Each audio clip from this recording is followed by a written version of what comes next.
This series of lectures on Norse mythology is dedicated to Anne Ricci, who remembers them fondly. There you go. Norse Mythology, Part 2. The most chaotic of the gods was Loki. Upon a giantess, he begat 3 children. The first, Hel, or Hela. She was fair and beautiful from the waist up. Below, a rotting corpse, dark, foul, ugly. The second, Juggermund, a huge serpent that would grow bigger and bigger, larger and larger. The third, Fenris Wolf, huge, devouring, slabbering monster. And the gods looked upon these 3 and said, "They're trouble. We must do something about them." And the Norns, the Fates, agreed. One day these creatures will be the death of you all. And so Odin took Hela and threw her down into the netherworlds to Niflheim and below, and set her there as the queen of the dead, where she receives every soul that does not die properly in battle, but those who die from sickness or at peace in bed. And she gathers the dead there, waiting the last day. As for the serpent, Odin immediately tossed him into the sea that surrounds Midgard. But he grew, and he grew, and he grew, until he circled the whole of Midgard, biting his own tail. And it said in the last day, he will rise from the ocean bed, and he will be a bane to the gods again.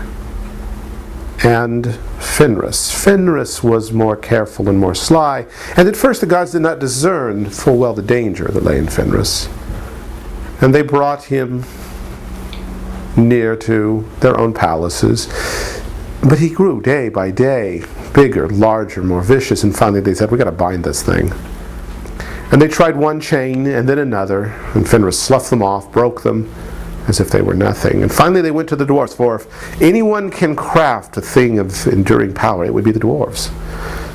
And from things that are not, the beard of a woman, the breath of a cat, the roots of mountains, they formed a thin, sheer ribbon that was unbreakable. Well, the gods brought it to Fenris and said, "Look, Fenris, I know you've broken everything else, so it would be no trouble for you to break this, right?" And Fenris did say, "Right, no. I don't trust you. But sure, what is there to fear? You don't want people calling you a coward, do you? Fine. One of you will put your hand in my mouth, and then you may bind me, and we will see what will be." And the gods stepped back and looked at one another, and no one was very happy with the prospect of having a hand bitten off. But forward came Tyr and put his hand in the wolf's mouth. And Fenris closed his jaws, and the gods bound the wolf, and he tried to break free. And he struggled, and he struggled, and he struggled, and he was caught. And so he said, "Let me go before I bite off your hand." "We're not letting you go." "We're not letting you go." "We're not letting you go." And Tyr lost his hand. And the gods laughed, not so much at the hand losing part, but at the wolf who was now bound.